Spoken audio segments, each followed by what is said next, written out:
नमो बुद्धाय। संगम नमामि संगम नमामि संगम नमामि।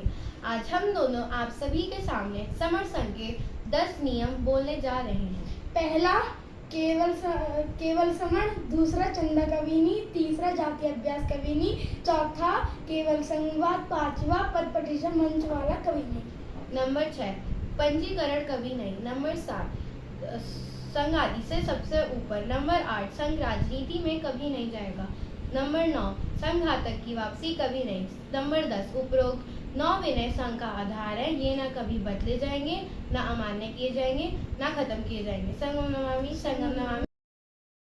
जैसे कि आप देखते हो कि कहीं जाते हैं तो जब जाति की बात आती है तो जैसे ही आदमी जाति बदलती है व्यवहार बदल जाता है।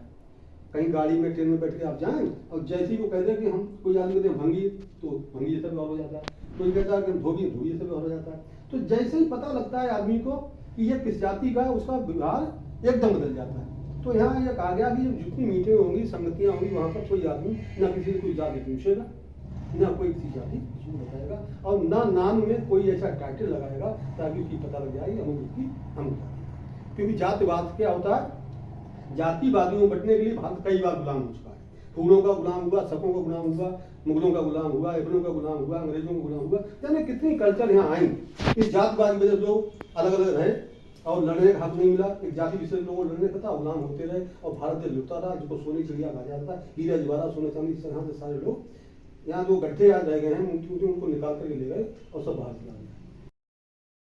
चाहे धार्मिक हो चाहे वो सामाजिक हो, जितने भी संगठन है उनमें क्या होता है कि पद होते हैं कि अध्यक्ष होता है, उपाध्यक्ष होता है, मंत्री होता है, महासचिव, इतने पद होते हैं। और पद होने के बाद क्या होता है, जब मीटिंग होती है तो उनको उसी हिसाब से ट्रीट किया जाता है। उसी हिसाब से बहुत ऊंचा मंच बनाया जाता है, उसके अध्यक्ष को ऊपर बैठाया जाता है, उनके बराबर उपाध्यक्ष और मंत्री में बाकी पब्लिक को नीचे बैठाया जाता है। तो इस तरीके से गैर बराबरी हो गई। जो आदमी ऊपर बैठा है कुछ नीचे बैठे हैं तो गैर बराबरी हो गई।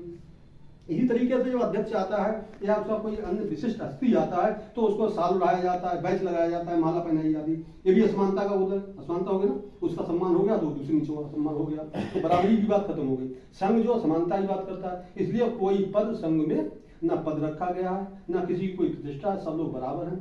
न किसी कोई मंच बनाया जाता है, न माला पहनाई जाती, न बैच लगाया जाता है, सारे लोग बराबर। सिर्फ बोलने वाला एक आदमी होता है, उसको एक कुर्सी डाल दी जाती है, वो कुर्सी बैठ के बोलता है। जब तक बोलता है तो बैठे रहेगा, उसके बाद वो अपनी जगह का नीचे आ जाएगा, उस पर दूसरा बोलेगा तो दूसरा आदमी वहाँ जाकर के बोलने लगेगा। तो इस तरीके से स्ट्रोक होते हैं, वक्ता लोग प्रवक्ता कहे जाते हैं, स्ट्रोक कहे जाते हैं। वो स्ट्रोक जो होता है उसको थोड़ा सा ऊंचा आसन दिया जाता है ताकि वो वहाँ बैठ बोले, सब लोगों को देखे, सबकी बात सुने।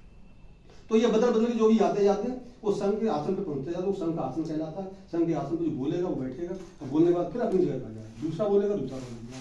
तो इस तरह यहाँ पर है कि संघ में जो रहेंगे सुरक्षित रहेंगे, और संघ से अगर बाहर हो गए तो हम असुरक्षित हो जाएंगे और फिर शिकार हो जाएंगे। संघ हमेशा शिकार करता है और जो संघ से अलग हो जाता है वो संघ हमेशा शिकारी होता है, शिकार करता है, और जो संघ से अलग हो जाता है वो शिकार हो जाता है और अपना सब कुछ खो देता है। तो संघ की धारणा ये है कि इकट्ठे होकर रहेंगे तो हम इस अपने जो हक अधिकार हमारे जो हमको नहीं मिल रहे हैं तो उसको ले लेंगे। इसलिए संघ की बात करते हैं। आपने देखा होगा किसानों का आंदोलन हुआ था, एक किसान का लास्ट ईयर की बात है, किसानों को 3 कानून बनाए गए कि हम अपना बीज देंगे, फिर हमने फसल ऐसे लेंगे और खेती वैसे कराएंगे।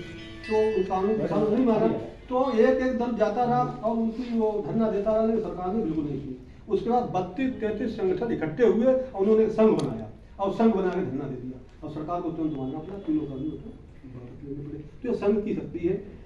आपने सोवियत संघ का नाम सुना होगा। सोवियत संघ जब तक इकट्ठा रहा तब तक उसकी टूटी बोलती थी, और जब इससे टूट गया तो उसकी मतलब ताकत बहुत कम हो गई, उसको नहीं जा सकते। तो संघ में रहने से, अगर ये सब लोग संघ में रहेंगे तो हमारी ताकत मजबूत रहेगी और हम संघ से अपनी समस्याओं का समाधान जिससे चाहेंगे उससे।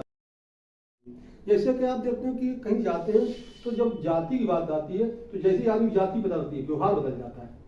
कहीं गाड़ी में ट्रेन में बैठ के आप जाएं और जैसे ही वो कहते हैं कि हम कोई आदमी कहते हैं भंगी, तो भंगी जैसा व्यवहार हो जाता है। कोई कहता है कि धोबी, धोबी जैसा व्यवहार हो जाता है। तो जैसे ही पता लगता है आदमी को कि ये किस जाति का है, उसका व्यवहार एकदम बदल जाता है। तो यहाँ यह कहा गया कि जितनी मीटिंग होंगी, संगतियाँ होंगी, वहाँ पर कोई आदमी न किसी से कोई जाति पूछेगा, न कोई किसी जाति उसको बताएगा, और न नाम में कोई ऐसा टाइटल लगाएगा ताकि उसकी पता लग जाएगी हम उसकी हम जाति। क्योंकि जातिवाद क्या होता है, जातिवादियों में बटने के लिए भारत कई बार गुलाम हो चुका है।